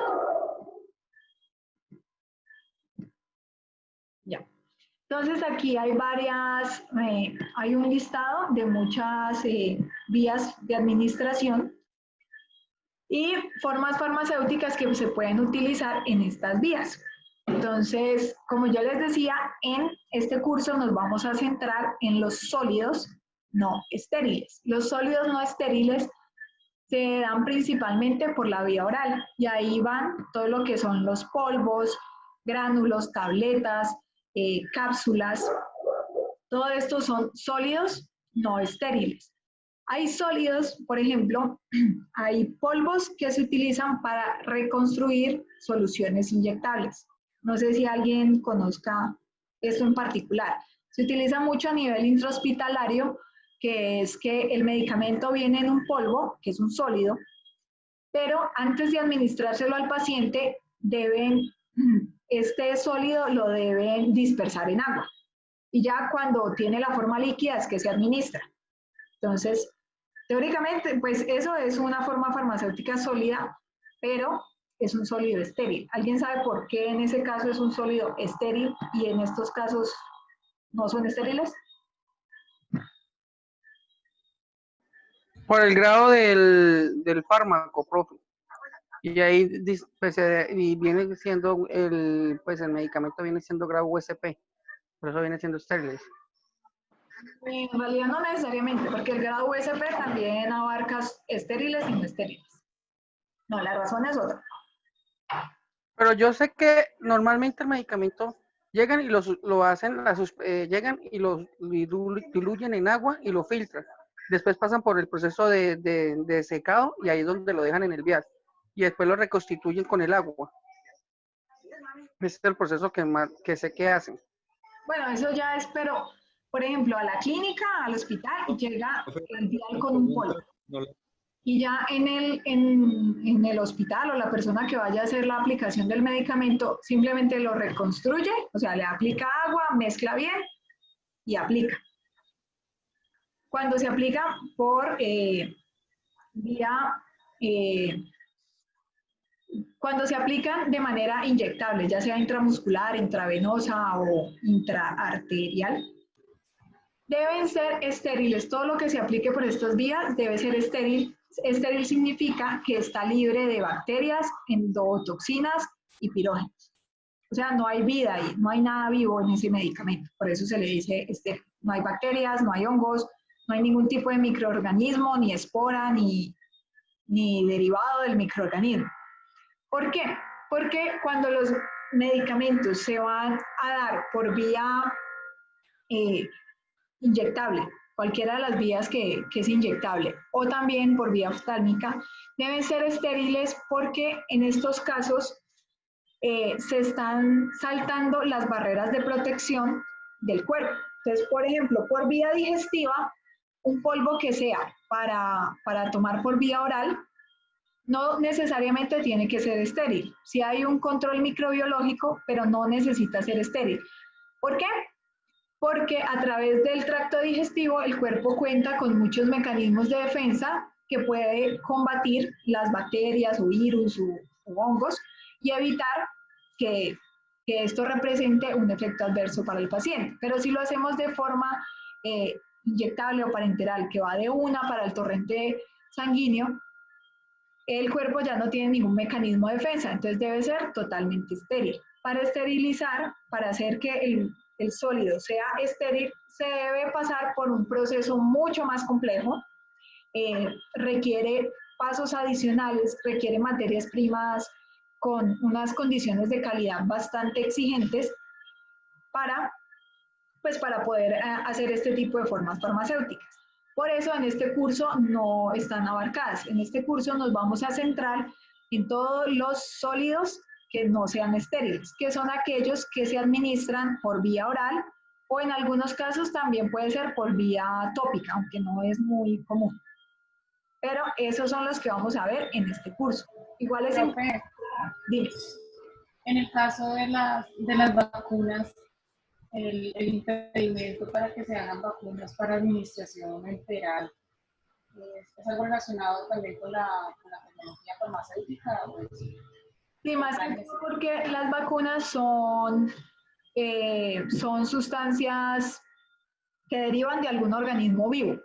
Entonces suelen ser muy delicadas y por lo general por vía digestiva se dañan o por cualquier otra vía no se absorben bien.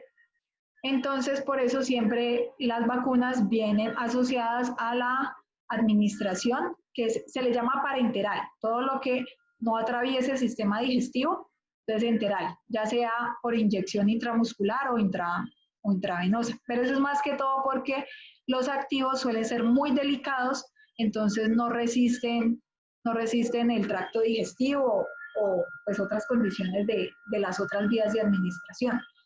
También si te fijas, las vacunas suelen ser de cadena de frío, porque son tan delicadas que incluso la temperatura ambiente las puede dañar. Igual es muy importante que tengan en cuenta que aunque en este curso nos vamos a centrar en estas formas farmacéuticas, existen muchísimas otras más y cada una tiene sus particularidades.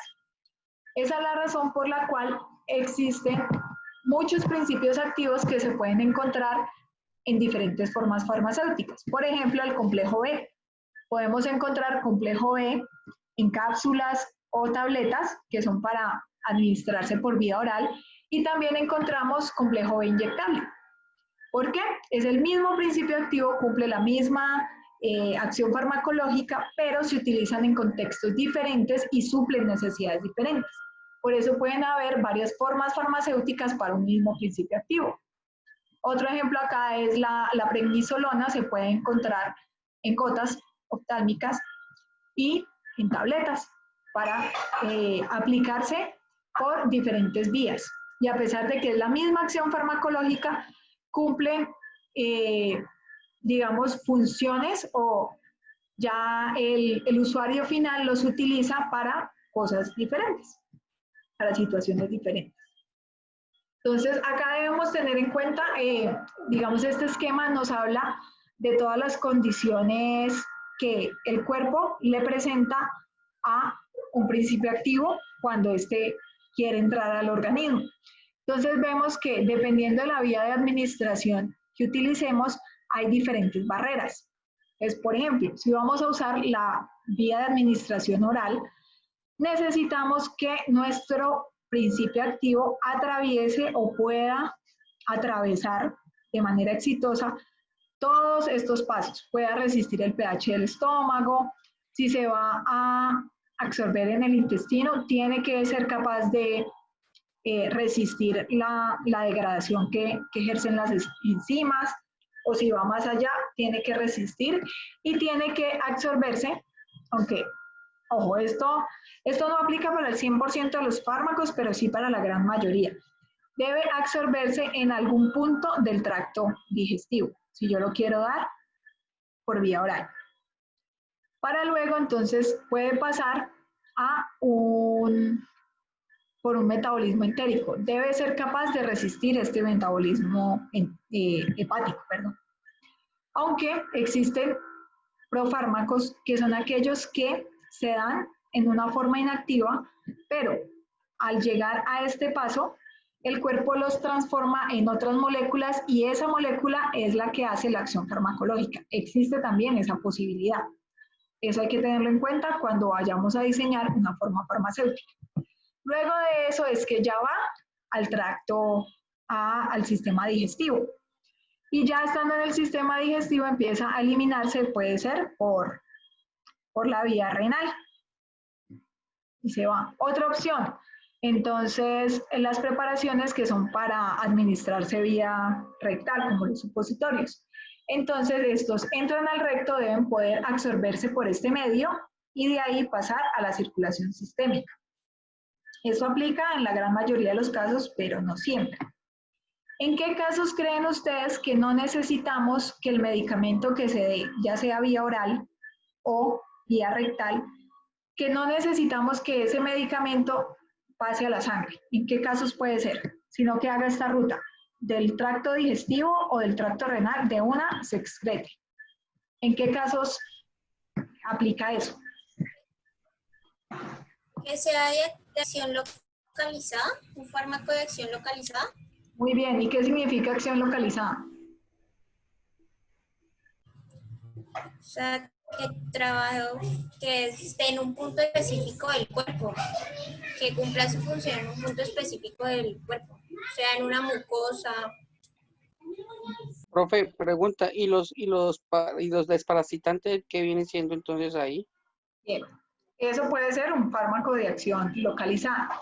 Cuando hablamos de acción localizada se refiere más que todo a que el medicamento no necesita llegar a la circulación sistémica para poder ejercer su acción. Ellos siempre necesitan llegar a una diana, o sea, a un punto específico. Pero en muchos casos, para llegar a ese punto específico, deben pasar a el torrente sanguíneo. Ahí hablamos de un efecto sistémico.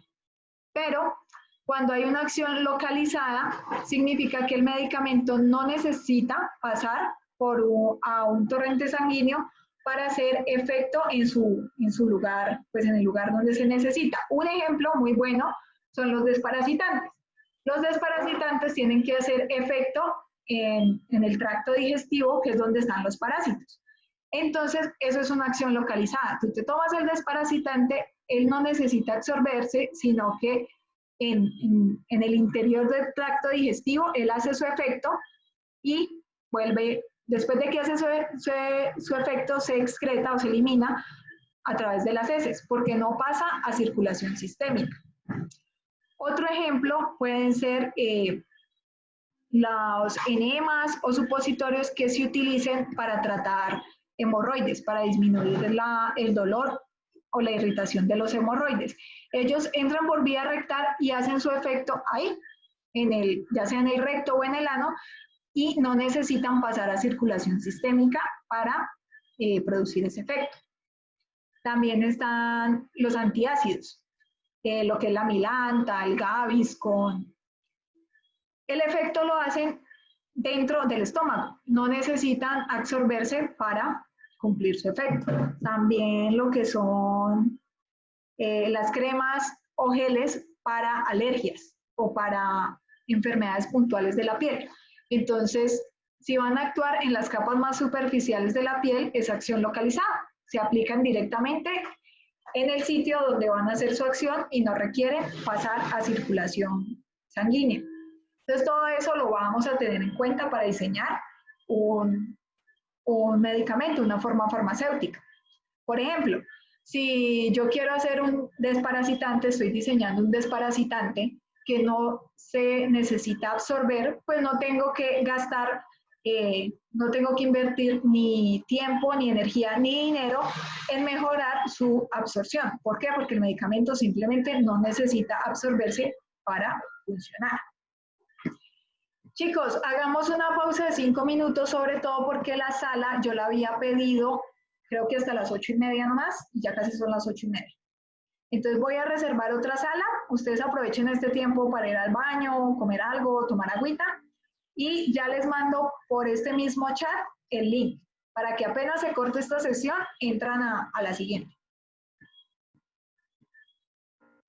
Listo, profe. Profe, ¿usted llamó a lista ahorita o no? No ha llamado a lista.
Hola. Chicos, me di cuenta que el micrófono estaba apagado y no sé en qué momento se apagó. ¿Qué tanto escucharon?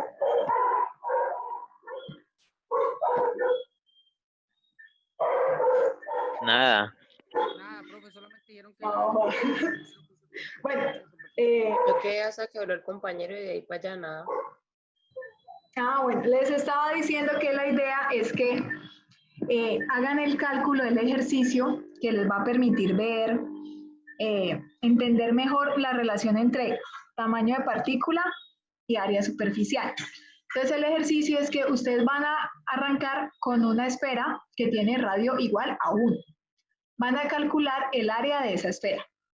Esa va a ser su área inicial. Luego entonces esa esfera la partimos a la mitad y generamos 2 esferas, cada una con radio de 0.5. Ahora vamos a calcular el área final. Entonces el área final va a ser el área de cada una de esas esferas que tienen radio de 0.5 multiplicada por 2, que esa sería el área total. Para que hagan ese cálculo me dicen qué valores obtienes y en cuál de los dos casos tienen una mayor área superficial.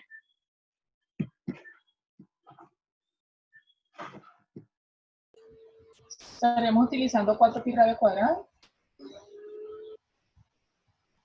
La fórmula del área de una esfera.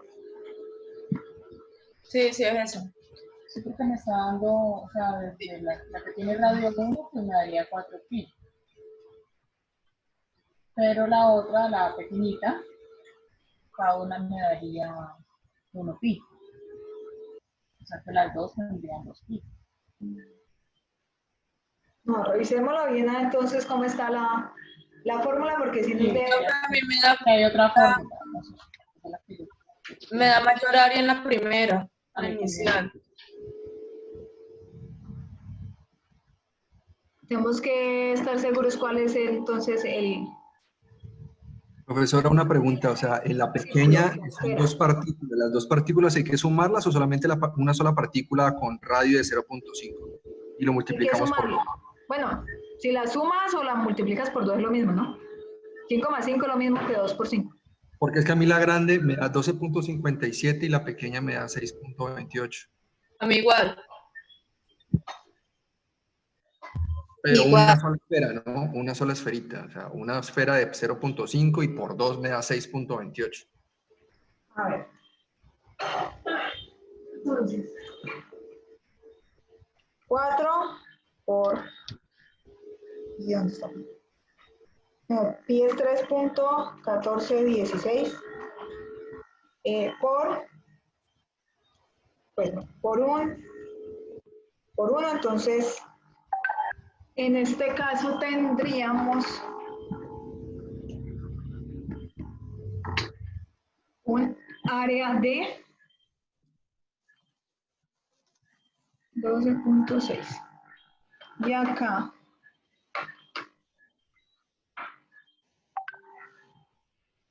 tenemos, ahí sí damos poquito. 6.3. ¿Por qué? Bueno, con cubo sí da la... Pero sí debe estar faltando algo. Bueno, me toca revisar este ejercicio con más detalle, pero, por ejemplo, si lo hacemos con cubos, siempre da bien. Debería dar, pues tiene que dar con todas las fórmulas. Tengo que revisar de pronto el ejercicio con más detalle, pero en general las partículas más pequeñas siempre van a tener mayor área superficial. El total de ellas va a tener mayor área superficial. Yo creo que son 4 bolitas, ¿no?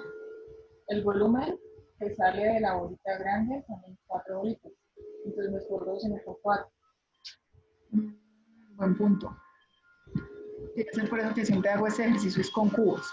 Si tenemos un cubito.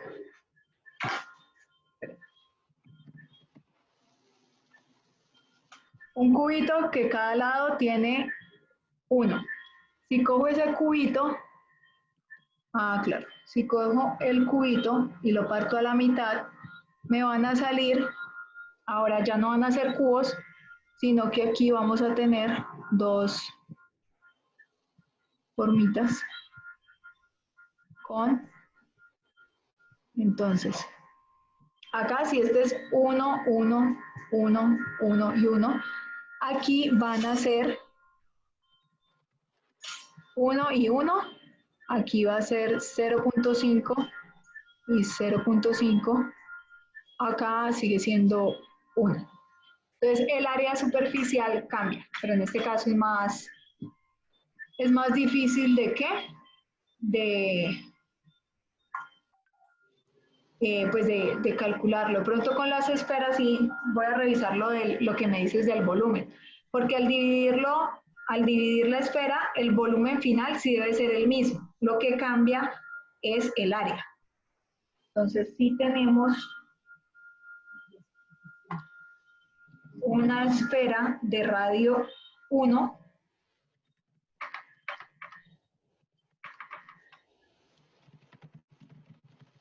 El volumen va a ser de 4.2. Y si tenemos dos esferas de radio 0.5, el volumen sería de 1.05. Entonces, claro, ahí tiene razón. Y al hacer esa división, si vamos a usar un radio de 0.5, no serían solo dos esferas, sino que serían, tú me dices que 4.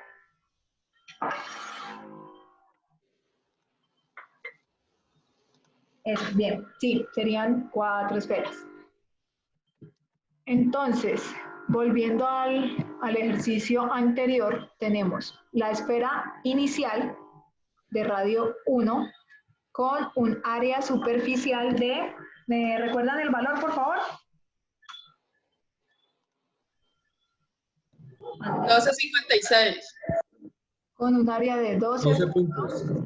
12 puntos. Y el volumen va a ser de... El volumen va a ser de 1.05. De medio 4 puntos.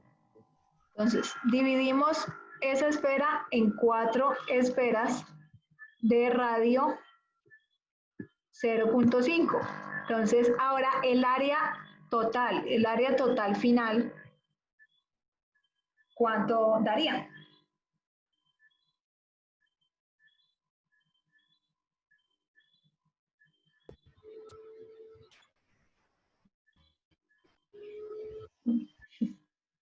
Aquí esto nos da 12.56 también.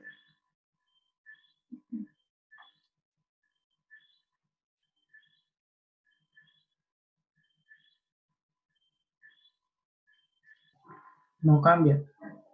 Sí, sería el mismo. Ay, bueno. Bueno. Luego hacemos el ejercicio, en la siguiente clase hacemos entonces el ejercicio de los cubitos, porque sí, en general siempre lo que sucede es que a medida que yo disminuyo el tamaño de partícula, lo que sucede es que el área superficial total va a aumentar. Eso siempre pasa. En estos cálculos, por alguna razón no pasó, pero ya a nivel macromolecular siempre ocurre eso. Entonces, todos los procesos que estén asociados a el tamaño de partícula o a la superficie, todos los procesos relacionados con la superficie se van a ver afectados con el tamaño de partícula. Uno de esos es la velocidad de disolución. Recuerden que para que se dé la disolución, para que se dé pues, la solvatación de un sólido en un líquido, tiene que haber una interacción entre el soluto y el solvente. Si este soluto entra como una forma sólida, a medida que su área superficial sea mayor, la interacción con el solvente también va a ser mayor. Entonces la disolución se va a dar de forma más rápida. Asimismo, la absorción, primero la absorción requiere de disolución. Si yo voy a administrar un medicamento por vía oral, este principio activo debe diluirse en los fluidos del tracto digestivo para luego absorberse. Una vez diluido, este proceso de absorción depende mucho de la interacción entre el medicamento y las superficies, la superficie de las mucosas del tracto digestivo. Esta es la razón por la cual nuestro intestino delgado tiene una forma de vellosidades, que esas vellosidades dentro del intestino lo que hacen es aumentar el área superficial del intestino. Entonces, en un espacio pequeño, que es nuestro abdomen, hay una gran área superficial de intestino delgado. ¿Por qué? Porque al tener estas vellosidades, el área superficial aumenta y eso hace que la absorción sea mucho más rápida y eficiente.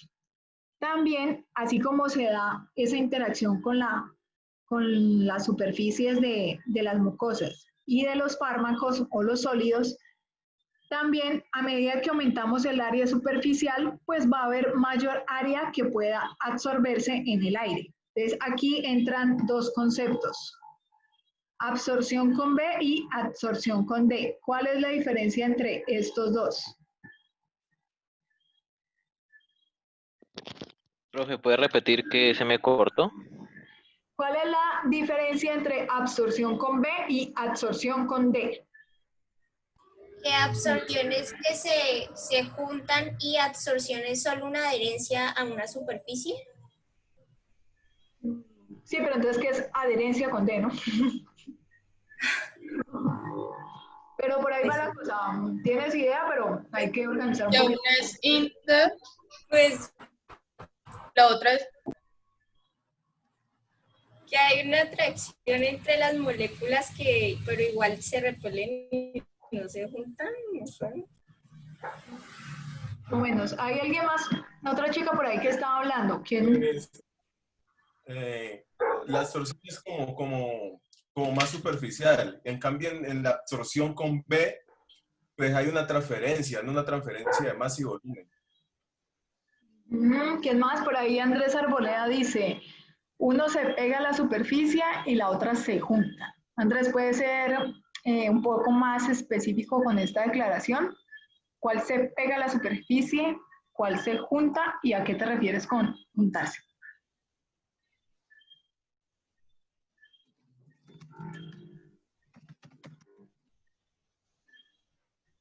Andrés.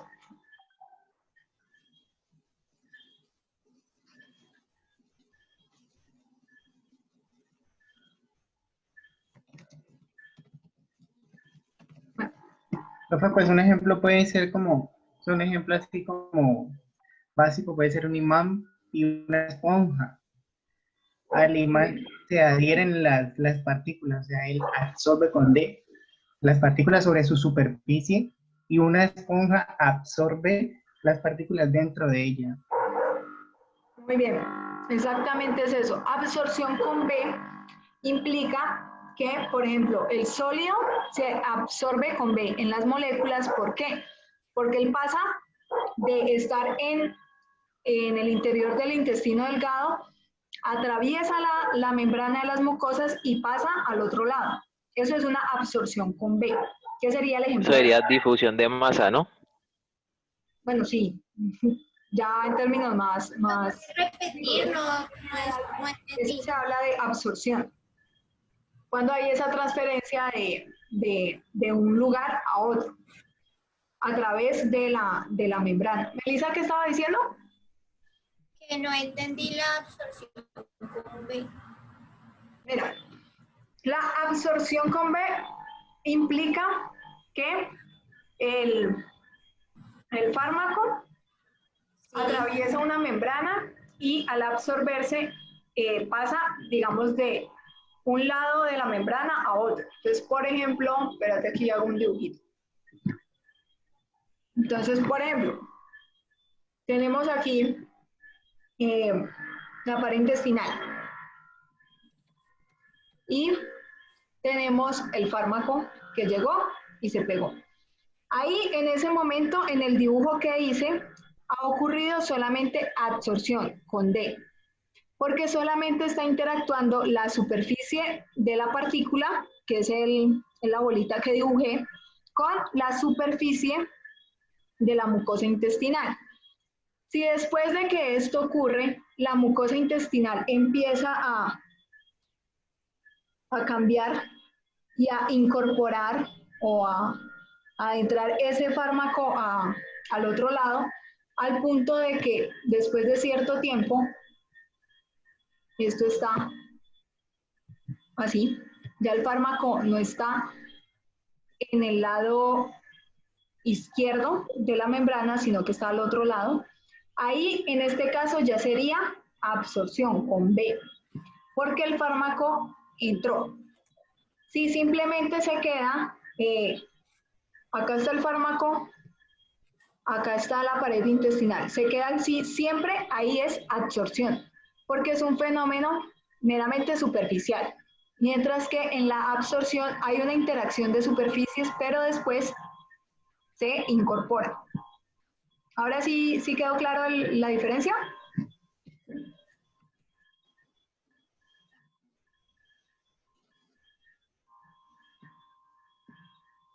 ¿Sí me hice entender, Melissa?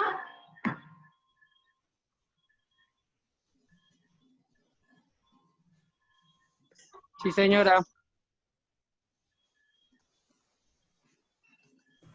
Sí, yo ya entendí. Bien, entonces vean que el ejemplo que dio el compañero con la esponja, pues la esponja, el agua entra, pues valga la redundancia, al interior de la esponja, mientras que los imanes simplemente interactúan en su superficie. Bien, bueno.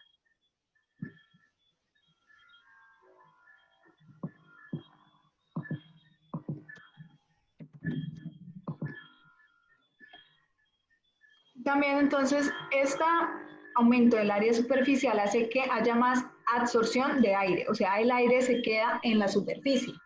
Si hay más superficie, se queda más aire. También cuando se genera energía estática, entre mayor superficie haya, más mayor cantidad o la energía estática que se genere va a tener una mayor magnitud. La fricción, ya sea con el aire o con otras superficies, también aumenta al aumentar el área superficial. Por eso, ahorita que se acaba la clase de tarea, les queda que van a coger una cucharadita de azúcar y la van a trasvasar de un recipiente a otro. Y luego hacen lo mismo con el café, pero no van a usar café instantáneo. Si ustedes toman café instantáneo, no, eso es una ofensa. Empiezan a tomar café colado, que es más rico, de caso. Los que tengan el café que se usa colado, que es muchísimo más fino que el azúcar de mesa, hagan el ejercicio y se van a dar cuenta que el azúcar, que tiene un tamaño de partícula mayor, fluye con más facilidad que el café, que tiene partículas mucho más pequeñas. Incluso el azúcar, mientras no le entre humedad, no tiende a formar grumos, a formar aglomerados. El café sí tiende a estar todo el tiempo apelmazado. ¿Por qué? Porque al tener un tamaño de partícula más pequeño, el área superficial es más grande, entonces hay mayor cohesión y también mayor adhesión con el aire. Entonces hay mayor fricción y hay menor tendencia a fluir.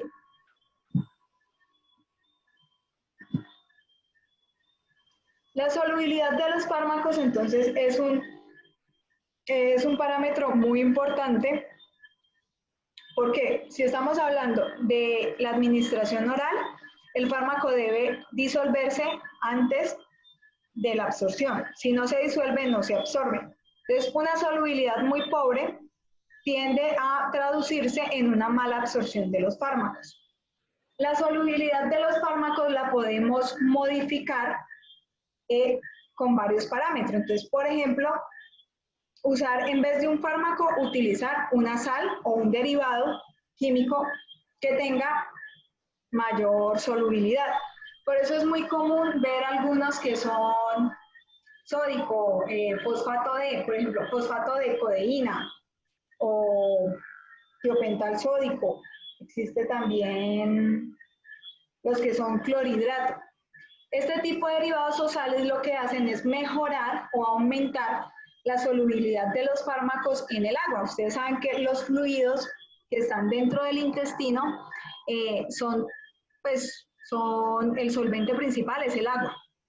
Entonces, al mejorar la hidrosolubilidad de los fármacos, se mejora la absorción.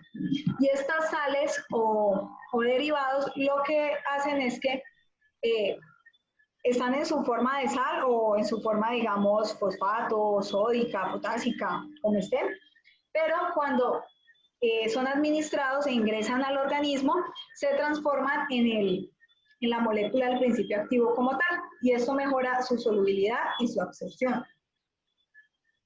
Otra estrategia es micronizar, que es disminuir el tamaño de partícula.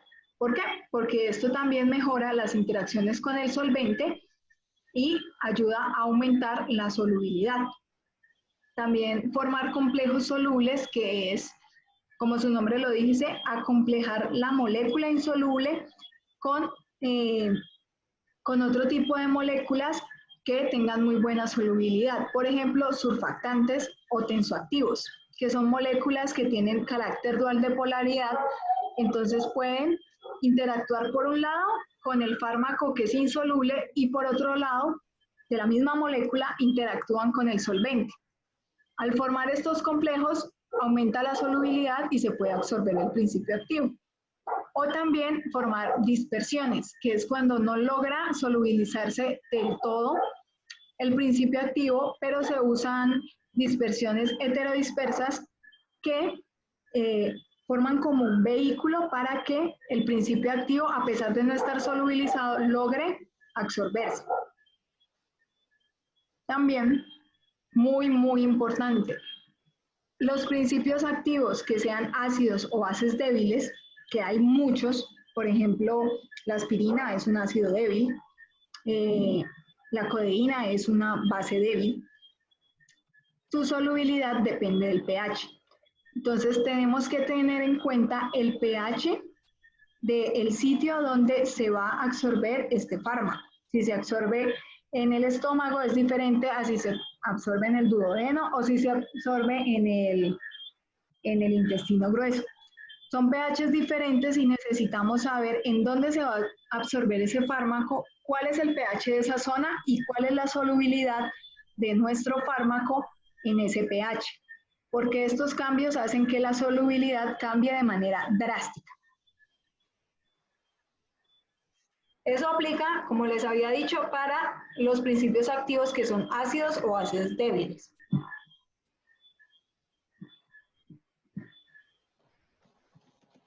La velocidad de disolución, como les había comentado, a medida que el área superficial va a aumentar, la velocidad de disolución también aumenta de manera directamente proporcional.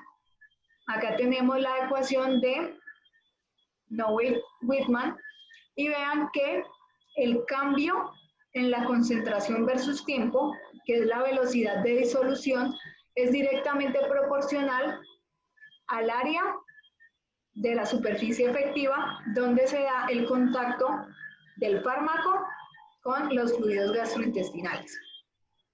Entonces, la pulverización o micronización de principios activos es una estrategia muy utilizada y muy eficiente para aumentar la velocidad de disolución de los fármacos. Entonces, si los fármacos tienen una solubilidad muy pobre, ese paso de lograr disolver el fármaco va a ser el paso que limite la velocidad en el proceso de absorción. El proceso de absorción incluye la disolución del fármaco, incluye la difusión o transporte activo, bueno, incluye más pasos. Pero si este paso de disolución es muy lento, él se va a convertir en el paso limitante de la velocidad del proceso. Entonces, si logramos mejorar o aumentar esa velocidad de disolución, vamos también a aumentar la velocidad de absorción. Y si el medicamento se absorbe más rápido llega a